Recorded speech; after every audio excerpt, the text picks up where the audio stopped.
We would be beginning with the event in about 10 minutes or so. So if you guys want, you can check out the stalls. Yeah? Thank you.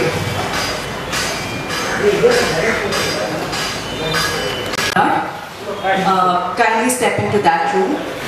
And people who want to use the restroom, they can also take the other room behind the blood donation room. Refreshments will be here soon, so you can help yourself. Thank you. A very good morning to all of you who are present, and what an exciting beginning to the new weekend. What could be better than spending these 2 days with our beloved CTCians, guest speakers, and our well-wishers on account of Trek Polama Season 4. I know it sounds like Ed and Super Singer Season 4, but trust me, this is a lot more exciting and exhilarating. So, we're here to imbibe the thoughts of some of the most renowned guest speakers from across the country, and also to share our own views on it. So, I'm not going to take much of your time. Okay. Nevertheless, for those who are relatively new to this forum, let me give you a brief introduction about CTC and Trek Polama. CTC is a group of like-minded people who are mostly nature lovers and trekking enthusiasts who conduct events almost all weekends of the year. We not only organize treks, but also conduct social events, cycling treks, photography workshops. You can keep adding on to the list. I'm sure you'll get to know about it pretty soon. And about Trek Polama, we consider this as the biggest event of CTC every year. Trek Polama is nothing but a common platform for you to be aware about the outdoors, adventure, wildlife, photography, etc. So, again, welcome you all to Trek Polama Season 4 on account of CTC's 5th birthday. Thank you. We now have our first guest speaker for the day, Sandhya Rajaraman. Sandhya, I welcome you on the stage. She's here to talk about how important it is to plant trees, preserve trees, and conserve trees before it is too late, irrespective of your physical fitness or your financial capability. My mentor once told me, talk you may, stop you must. So let me not go on and on. I hand over the dais to Sandhya. Have a great day. Thanks a lot for having me. That's a really nice introduction. I'll jump straight into the topic.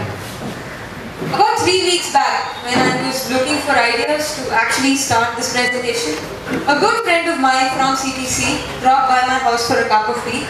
I was really proud, and I'm this blabbermouth who's overexcited about everything, and I'm telling him, you know what? I'm going to do a presentation about tree plantation at Trek Polama.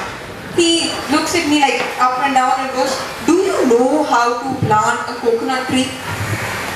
It was a very valid question, I don't deny it, but I didn't know.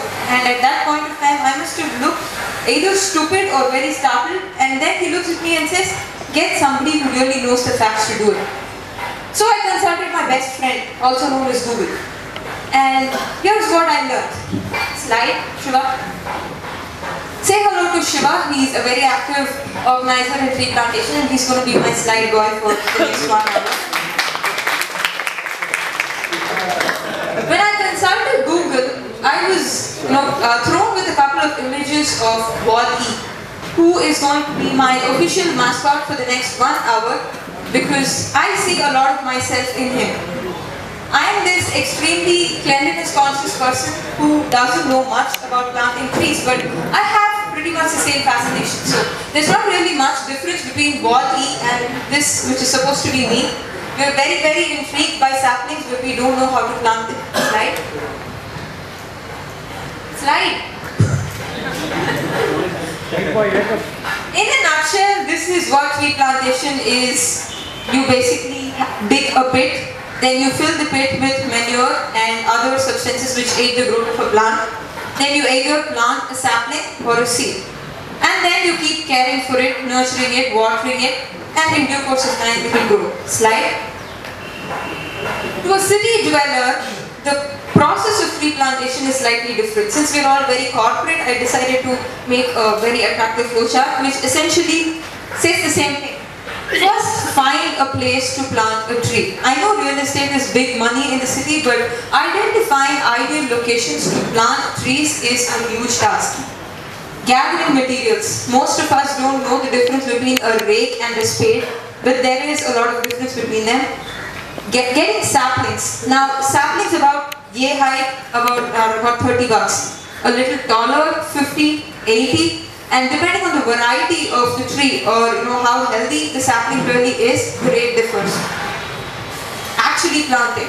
This is where we require a lot of physical effort. Digging a pit is no easy task. And then procuring the manure for it, filling it up. Of course, we're not very accustomed to getting our hands messy, but it's part of the deal and it's part of planting.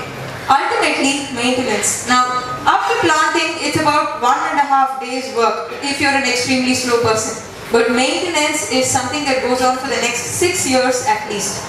It takes 7 years for a coconut tree to actually give coconuts, and that's how long it requires maintenance. Slide. Why plant a tree in the first place? A lot of us have a variety of reasons for having various interests. Trekking, for instance. You might find peace in it, you might find a sense of adventure and adrenaline rush. But in essence, all trekkers are nature lovers. Do you agree with me? A lot of these pictures here seem to depict greenery, water, essentially beautiful places. Now, what accentuates the beauty of these places? Hello? What accentuates the beauty of these places is the greenery, the wildlife and the water that comes along with it. How many times have you gone up to picnic pool in Nagala and actually said, the water here is better than any Bisleri or Aquafina bottle I've had in the city? You can actually dip into the water and come out without yucky things sticking to your hair or your head. That is the nature that we truly love. So the reason why we are trying to encourage and inspire people to plant trees is because that's exactly what we are trying to conserve.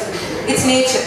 That's why we go trekking. Most of us go all the way up to Nagala because we find shade in trees over there. That's something we do not find in the cities. Slide.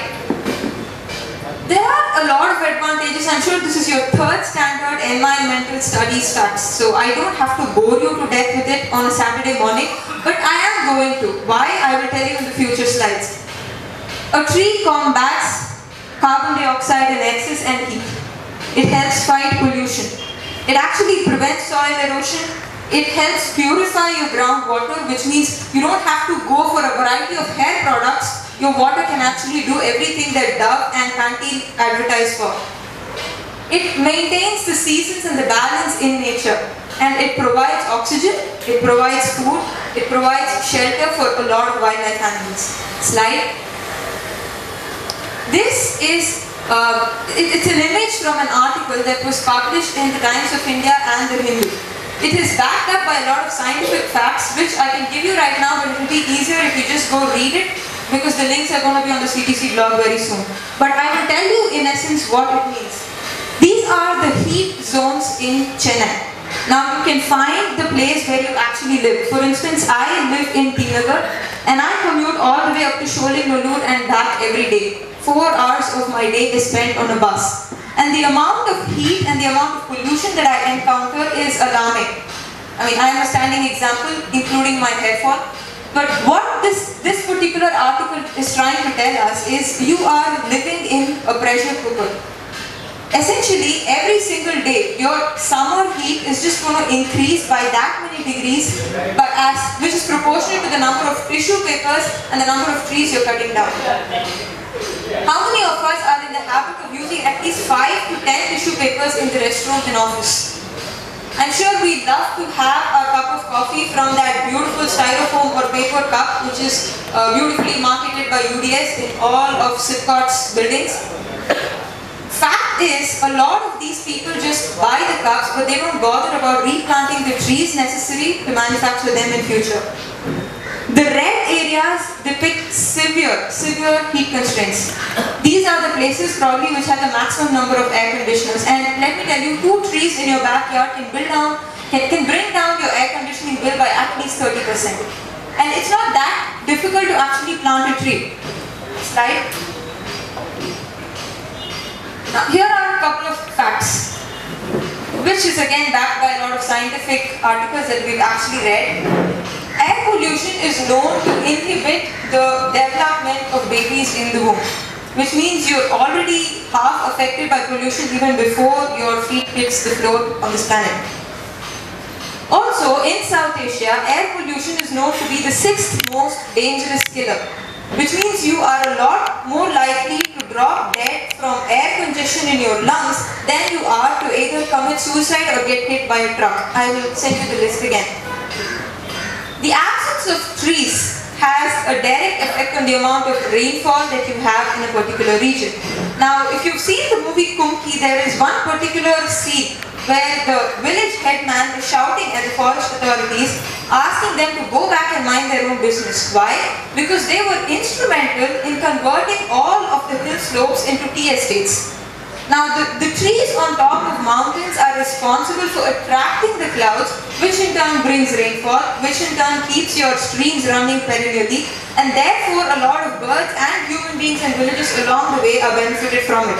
But what do? We cut down the trees and we manufacture organic tea in large numbers, which is exported to foreign countries. What you get is just tea dust. Finally, groundwater is salty basically due to the lack of trees. A lot of roots are responsible for converting the salt water into fresh water. It absorbs the minerals because the tree requires it, and therefore your water becomes fresh. Slide. Okay, I shared a video on Facebook. You can probably look at it in my wall. But just go Google Midway, M-I-D-W-A-Y.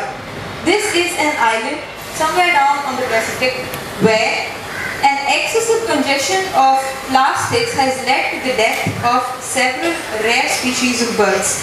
Now, this might seem, the title of the slide says on a tangential note, it might seem unrelated to a presentation on trees. But for your benefit, I have a little flowchart down here. We cut down trees, we replace the presence of trees with a lot of plastic litter. The birds don't